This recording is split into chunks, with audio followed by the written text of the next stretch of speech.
오늘 우리들의 주신 하나님 말씀은 디모데후서 3장 16절 17절 말씀입니다.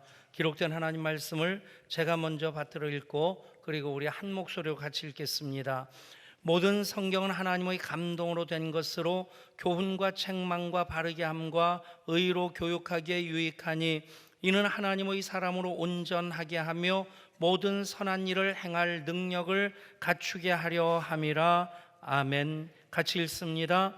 모든 성경은 하나님의 감동으로 된 것으로 교훈과 책망과 바르게 함과 의로 교육하기에 유익하니 이는 하나님의 사람으로 온전하게 하며 모든 선한 일을 행할 능력을 갖추게 하려 함이라. 아멘. 메리 크리스마스였습니까? 잘 못 지내신 모양이죠? 주님 성탄하셨고 또 우리 하나님 성탄의 역사를 이루셨고 성령님 성탄의 삶을 살게 하십니다. 성탄절기 때만이 아니라 우리가 하나님 자녀로서 하나님과 동행하는 삶을 살아가면 모든 날들이 다 성탄의 은혜로 채워지는 날들이 될 줄 믿습니다. 크리스마스는 마리아가 하나님 말씀에 순종함으로 이루어진 인간의 역사 속에서 이루어진 하나님의 구원의 역사입니다. 만약에 마리아가 순종하지 않았다면 하나님 다른 사람 혹은 다른 방법을 통해서도 하나님은 그 일을 이루셨을 것입니다. 왜냐하면 하나님의 형상대로 지음받은 우리들을 포기할 수 없는 사랑으로 사랑하시는 하나님이시기 때문입니다. 그럼에도 마리아가 주의 여종이오니 말씀대로 이루어지이다 말씀 앞에 순종했을 때에 하나님의 구원의 역사를 이루매 마리아가 그 도구가 되었다, 그 통로가 되었다. 얼마나 큰 은혜이며 얼마나 큰 복입니까? 사랑하는 예양가족들 모두가 말씀에 순종함으로 하나님의 뜻을 이 땅 가운데 펼쳐나가시는 하나님의 도구가 될 수 있기를 소원합니다. 말씀대로 이루어지이다. 말씀 그대로를 믿는 신앙입니다. 말씀 그대로 붙잡고 순종하는 신앙입니다.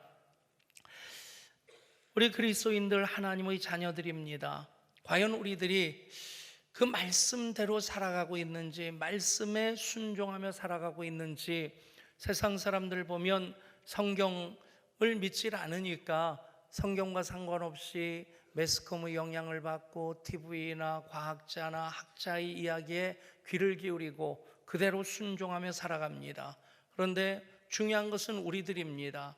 하나님의 자녀라고 하는 신분을 가지고 있고 그리스도인이라는 이름을 가진 우리들이 과연 성경 말씀대로 살아가고 있느냐 하는 것입니다.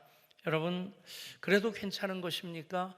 그렇게 살아가면 그냥 잘 사는 것이겠습니까? 우리는 계속해서 구원받은 자들로서 하나님의 구원의 뜻을 더 온전히 이루고자 하는 거룩한 몸부림을 해야만 합니다. 그것이 구원 이후의 삶이 돼야 되고, 구원이 하나님의 전적인 사랑의 역사였다면 이제는 그 사랑에 응답함으로써 우리가 주시는 말씀 앞에 무릎 꿇고 순종하는 삶을 살아갈 때에 우리가 계속해서 그리스도의 장성한 분량이 충만한 데 이르도록 자라갈 수 있게 될 것이고, 믿음의 주여 온전하게 하신 이신 예수님을 바라보며 나아가게 될 줄 믿습니다. 이제 예양공동체 2019년까지 20주년을 감사로 마무리했습니다. 2020년부터 새로운 20년을 시작하면서 우리가 정한 주제가 말씀이 넘쳐 흘러가는 2020년입니다. 이 일이 송구영신 예배로부터 이제 새해 벽도 출발되어지겠지만 미리 그 문을 여는 것이 필요하겠다 해서 조금 조급한 마음으로 2019년 마지막 주일에 말씀이 넘쳐 흘러가는 2020년이라는 제목으로 말씀을 나누고 있습니다. 마리아가 말씀에 순종할 때에 하나님의 구원을 이 땅에 이루는 하나님의 도구로 쓰임받았듯 우리가 말씀에 순종하며 살아갈 때에 말씀이 생명인 것을, 사랑인 것을, 능력인 것을, 축복인 것을 경험하며 살아가게 될 줄 믿습니다.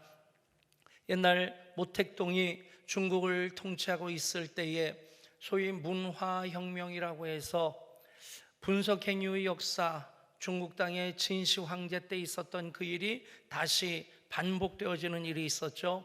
성경이라든가 공산주의에 반하는 그런 책들을 다 압수하고 불살라버리고 교회의 문도 닫고 신학교도 폐쇄하고 그랬었습니다.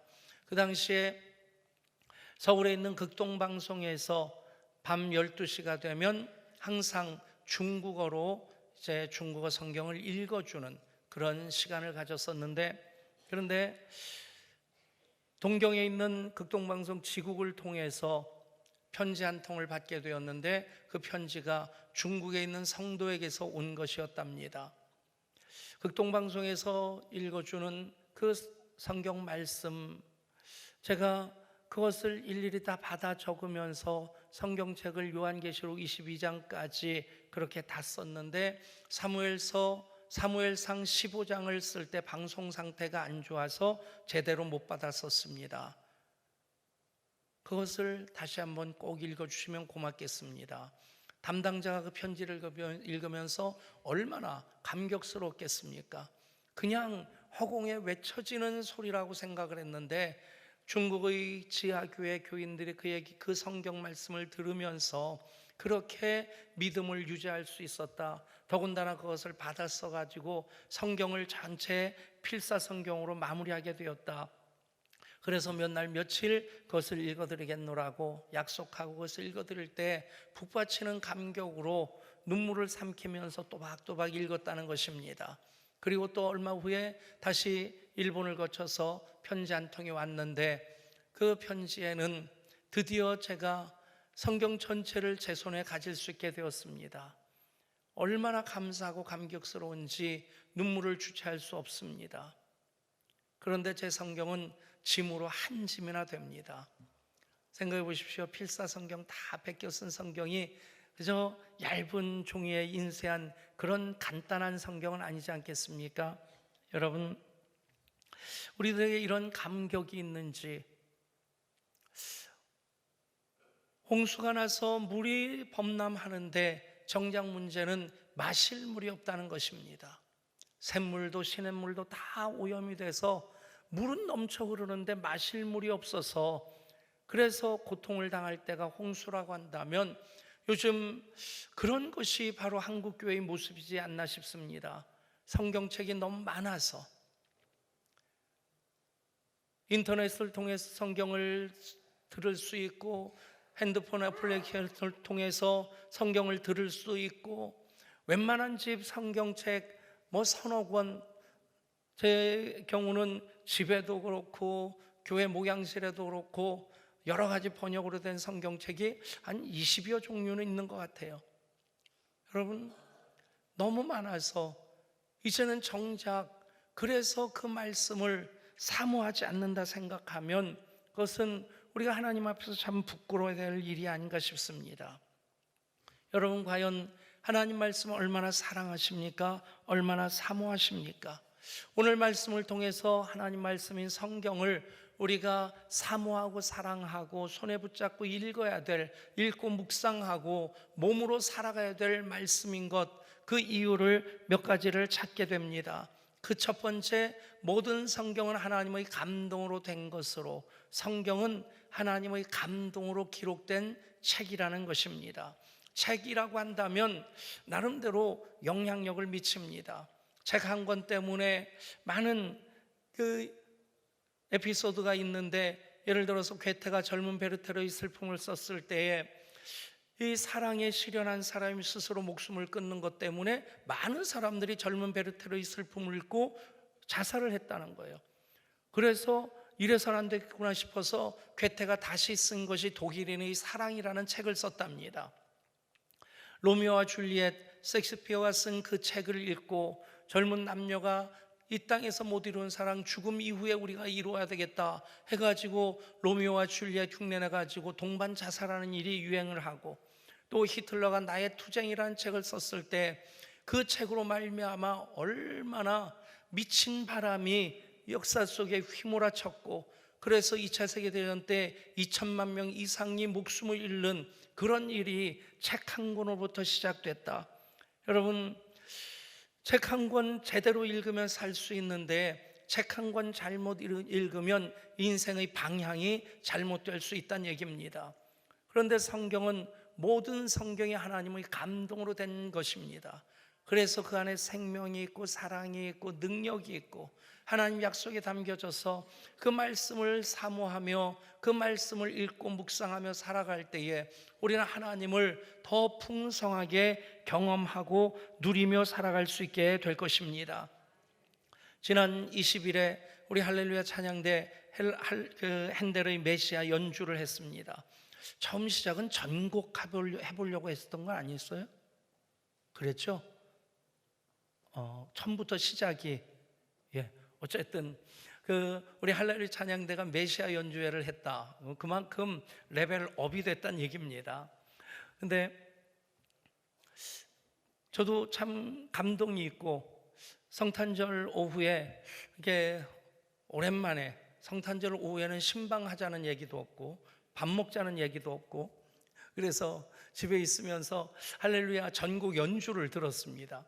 들으니까 참 좋더라고요. 그러면서 핸델, 다 아는 얘기겠지만 핸델이 참 그 명성이 하늘을 찌를 듯 했고 황제가 공경연회가 있으면 핸델을 초청하고 귀족들이 서로 모셔서 연주회를 하려고 했던 그런 시절이 지나가고 이제는 명성도 잃어버리고 건강도 잃어버리고 그리고 터덜터덜 런던 거리를 걷다가 그러다가 집에 돌아왔는데 마침 탁자 위에 소파 하나가 배달돼 있더라는 거죠. 보재기로 쌓여있는 것을 풀어보니까 거기에 제넨스라는 사람이 이제 성경 말씀으로 쭉 써놓은 소위 메시아의 가사가 되는 성경 말씀이 있는데 그 첫 번째 시작이 무엇입니까? 이사야 40장 1절 너희의 하나님이 이르시되 너희는 위로하라 내 백성을 위로하라. 그리고 이어지는 말씀이 보라 처녀가 잉태하여 아들을 낳으리니 그의 이름은 임마누엘이라 하리라 하니라. 이 말씀들을 읽으면서 가슴이 뜨거워지는 겁니다. 그동안 절망감에 사로잡혀 있었고 무력감에 시달리고 있었는데 말씀을 쭉 읽는 순간 가슴이 뜨거워지고 힘이 나기 시작하고 그 자리에서 피아노 앞에 앉아서 건반을 두드리면서 이것을 이제 기록하기 시작했는데 석 주 동안 거의 잠도 안 자고 잘 먹지도 않냐면서 초인적인 힘을 발휘하면서 메시아 전곡을 완성했다. 2시간 넘게 연주되어지는 엄청 긴 그 오라토리오입니다. 여러분, 하나님의 감동은 그런 것입니다.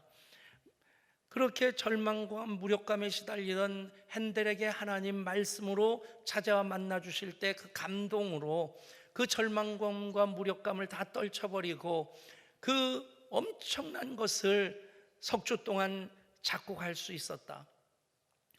저는 음악을 좀 좋아하는 편인데 특별히 클래식 연주회를 이렇게 듣다 보면요 참 신묘막측하다는 생각이 들어요.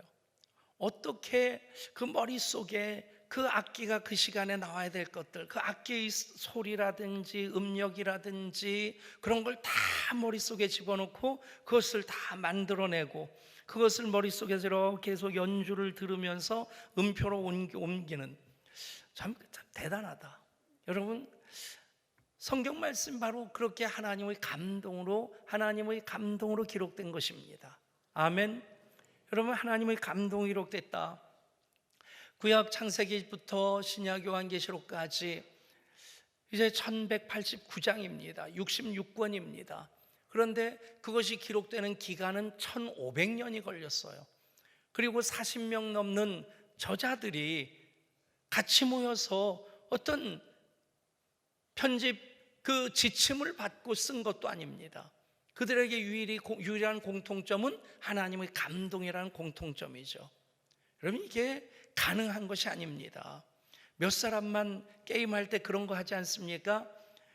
맨 앞에 있는 사람에게 종이 쪽지에 글자 이렇게 문장 하나 보여주고 뒤에 사람에게 계속 귓속말로 쭉 전하게 하고 맨 마지막 사람이 그것을 나와서 얘기하는 겁니다. 그 사이에도 처음에 쪽지에 썼던 내용하고는 전혀 엉뚱한 그런 얘기를 합니다. 근데 1500년 동안 40여 명의 그것도 그 직업이 신분이 각각인 사람들이 오직 한 가지 하나님의 감동으로 그 성경을 썼는데 창세기 1장부터 요한계시록 21장까지 얼마나 얼마나 22장까지 얼마나 놀라운 통일성이 있습니까? 여러분, 한글을 창제하신 이가 세종대왕입니다. 제가 배울 때는 세종대왕이 집현전 학자들을 시켜서 그 일을 만들었다. 그런데 후민정음 해례본이 발견되면서 확인된 게 뭐냐면 세종대왕이 새로운 언어를 만드는 것에 대해서 집현전 학자들이 반대를 했다는 거예요. 그래서 눈병이 날 정도로 그렇게 열심히 만들어서 나중에 그것을 연구하도록 해례본을 만들도록 하는 일을 집현전 학자에게 시켰다는 거죠. 참 인류 유산 중에서 한국의 그 유산 중에서만이 아니라 인류 유산 중에서도 가장 뛰어난 글자로서 그렇게 인정을 받습니다. 그런데 그것 만들기 위해서 세종대왕이 얼마나 그 일을 애써서 했으면 눈병이 나고, 그리고 집현전 학자들에게 해례본을 쓰게 하면서 집현전 학자들을 위해서 왕이 먹는 음식도 내려보내고, 그리고 밤늦게 이렇게 한번 돌아보다가 지쳐서 그냥 엎드려서 자는 그런 학자들이 있으면 골룡포 임금의 그 옷을 벗어서 덮어주기도 하고. 여러분, 그 하나 하는 것도 엄청난 노력이 기울여지고 해례본 한 권 만들어지기 위해서 집현전 학자들, 그 당시에 조선의 석학들이 다 모여가지고 그 일을 하는 겁니다. 근데 성경은 하나님께서 감동하실 때 1500년의 기간 동안 40여 명의 저자들을 통해 놀라운 통일성을 가진 하나님 말씀으로 완성되어졌다는 것입니다. 여러분, 모든 성경은 하나님의 감동으로 된 것입니다. 그래서 하나님을 만나기를 원한다면, 하나님이 어떤 분이신지를 알기를 원한다면, 하나님 더 풍성함을 경험하기 원한다면 우리는 말씀을 붙잡아야 됩니다. 말씀을 붙잡고 읽고 묵상하고 살아가면 우리는 말씀을 통해 우리를 만나주시는, 말씀 안에 담아주신 하나님 놀라운 사랑과 은혜와 그 능력들, 하나님 주시는 선물로 받게 될 줄 믿습니다. 그 다음 성경에 대해서 유익한 책이라고 말씀합니다. 교훈과 책망과 바르게 함과 의로 교육하기에 유익하니. 여러분, 과학적인 지식을 하려고 하면 과학책을 읽어야 됩니다. 요즘 인문학 열풍이 부는데 이제 신학을 제외한 모든 학문들을 다 인문학이라고 보면 될 겁니다. 옛날에는 철학을 인문학 그랬는데 요즘은 인문학 그러면 역사라든지 과학까지 다 포함하는, 인문학을 통해서도 우리가 삶의 지평을 넓힐 수 있고, 또 하나님 일반 계시라고 하죠. 이제 자연을 통해서 역사하시는 많은 증거들을 다양하게 우리 볼 수 있습니다. 그런데 하나님을 알고자 한다면, 하나님의 뜻을 알고자 한다면 그것은 바로 하나님의 감동으로 된 성경을 통해서만이 가능합니다. 그래서 모든 성경은 하나님의 감동으로 된 것으로, 교훈이라고 하는 것은 하나님의 자녀로 하나님의 뜻을 따라 살아감에 그 원칙을 정해놓은 것입니다. 하나님의 법이라고 말씀할 수 있겠죠. 그것이 교훈이고, 거기서 어그러질 때에 책망하게 됩니다. 사랑의 반대말이 미움이 아니라 무관심이라고 그래요. 아직까지 미워하는 감정이 있을 때는 아직 끝장이 안 났다는 겁니다. 근데 엎어지든 깨지든 망하든 죽든 전혀 상관이 없으면 관심도 안 쓰는 것이 사랑의 정반대가 된다는 거죠. 하나님께서는 우리가 하나님의 형상으로 지음받은 존재이기에 우리가 하나님 말씀 가운데 거할 때만이 아니라 잘못된 길로 행할 때도 하나님은 포기할 수 없는 사랑으로 우리를 사랑하십니다. 그래서 책망하시는 겁니다. 책망의 목적이 무엇입니까? 다시 바르게 해서, 교정을 해서 계속해서 그 교훈대로 살아가도록 하는 것이 의로 교육하는 것입니다. 모든 성경은 하나님의 감동으로 되어 있습니다. 그리고 그 성경은 교훈과 책망과 바르게 함과 의로 교육하기에 유익합니다. 여러분, 예배드리고 나면 은혜 받았다 하는 그런 고백을 하는 분들이 있고, 또 지금 우리 교인들은 아닌데 옛날에는 어떤 분은 진짜 목사님 설교 때문에 시험 들었어요 그러면서 위아래로 째려보는 사람도 있었어요. 혹시 여러분 그런 경우 있다면 집에 가서 시험 드시고 저한테는 얘기하지 마십시오.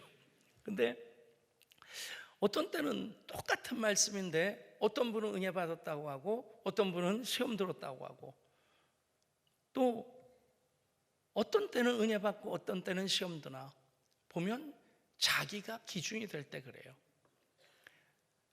내 생각과 설교가 일치를 하면 은혜 받았다고 합니다. 그런데 자기 생각하고 맞지 않으면 자기는 이것이 옳다고 생각하고 이것을 주장하고 있는데 설교를 통해서 그게 잘못됐다고 하면 시험 들었다고 하는 거예요. 우스갯소리로 그 스펄전 목사님이 설교에 대해서, 그 헌금에 대해 설교할 때, 하나님 돈을 잘 관리해서 낭비하지 마시고 그것을 잘 관리하십시오. 그러니까 아멘 그러더래요. 돈을 열심히 내서 돈을 많이 버십시오. 그러니까 아멘 그러대요. 그것을 낭비하지 않는 걸 잘 관리하십시오. 그러니까 옆에 사람 쿡쿡 찌르면서 오늘 설교 너무 좋죠? 그러더래요. 근데 여러분, 그렇게 잘 관리한 것을 하나님 영광과 이웃을 위해 사용하십시오. 그러니까 혀를 끌끌 차면서 오늘 설교 다 망쳤네 그러더래요. 여러분, 그 기준이 뭡니까? 자기예요.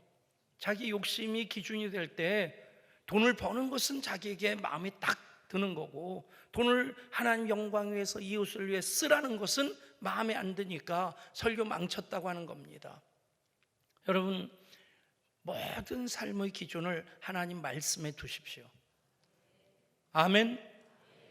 여러분, 그 말씀 자체가 교훈과 책망과 바르게 함과 의로 교육하기에 유익한 말씀입니다.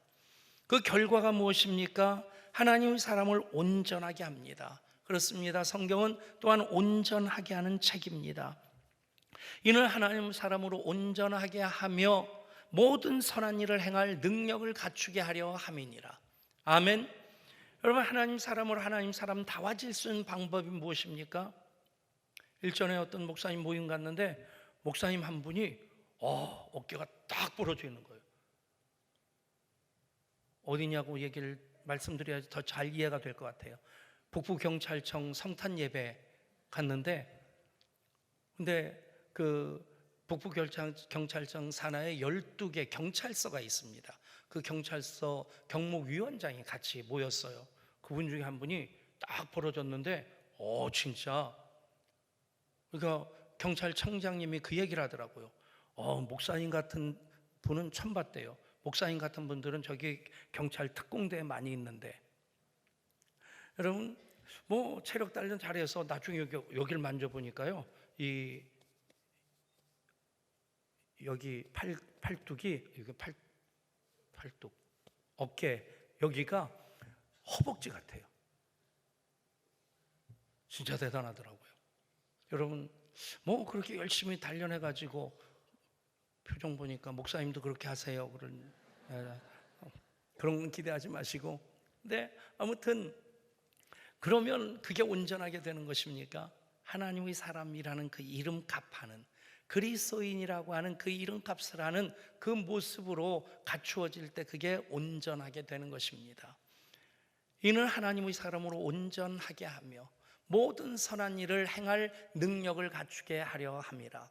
하나님 말씀을 양식으로 삼고 하나님 말씀을 읽고 묵상하며 말씀 붙잡고 살아갈 때 우리는 그리스도인으로 세상을 이길 수 있게 되는 겁니다. 여러분, 세상이 얼마나 악합니까? 악한 일이 얼마나 지혜롭습니까? 보이스피싱 안 당할 것 같은데 검사도 당하고요, 변호사도 당합니다. 왜요? 너무 교묘하게 파고드니까 사람을 속게 만드는 거예요. 여러분, 이길 수 있는 방법이 무엇입니까? 선한 일을 행할 능력을 가지고 있으면 우리는 선함으로 악함을 이겨나갈 수 있게 되는 것입니다. 아멘. 여러분, 그렇게 성경은 하나님 감동으로 된 것이고 또 유익하게 하는 목적으로 기록되어졌고 또 하나님의 사람을 온전하게 하는 책입니다.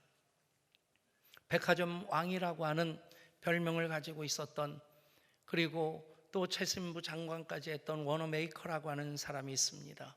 한때 미국에서 대부호로서 존경을 받던, 60세 생일을 맞이했을 때 생일 파티를 벌이는데 한 기자가 워너메이커에게 그렇게 묻습니다. 회장님, 지금까지 기업을 이어오면서 가장 잘 투자했다고 자부하는 것이 있으면 말씀해 주십시오. 워너메이커는 한치의 망설임도 없이 빨간 가죽 성경을 들고 보여주면서 말합니다. 저는 투자하는 것마다 많은 이윤을 남겼습니다. 하지만 제 생애 최고의 투자는 12살 때 $2 75센트를 주고 이 성경책을 산 것입니다. 그 이유는 이 성경이 오늘의 저를 만들었기 때문입니다. 그러자 또 기자가 묻습니다. 그러면 성경책을 사서 읽기만 하면 회장님처럼 됩니까? 아니지요. 일상 속에서 성경 말씀을 살아가야죠. 성경 말씀을 실천하다 보면 어느새 성공이 내 곁에 있는 것을 보게 될 것입니다. 2020년 예양교회 새로운 20년을 시작하면서 우리가 성경 일독 운동을 시작합니다. 1년 안에 여러분 모두가 워너메이커와 같은 이 고백을 여러분들이 고백으로 할 수 있기를 소원합니다. 기도합니다. 하나님, 2019년까지 예양교회 20년을 감사로 매듭짓고 그리고 2020년부터 새로운 20년을 시작할 때에 말씀 붙잡고 시작하고자 합니다. 그래서 말씀이 넘쳐 흘러가는 2020년 송구영신 예배부터 시작할 때에 그것이 또 내일부터 시작되는 신년 특별 새벽교회를 통해 하나님 사모함으로 더 가까이 다가서고 이제 계속해서 다음 세대와 더불어 말씀을 읽고 묵상하며 살아갈 때에 그것이 나에게 힘과 능력과 지혜가 권세가 되는 것 경험할 수 있게 하여 주시옵소서. 워너메이커의 그 고백이 2020년 한 해 동안 그 어느 순간 우리 각자의 고백이 되게 하여 주시옵소서. 우리 주 예수 그리스도 이름으로 간절히 기도드리옵나이다. 아멘.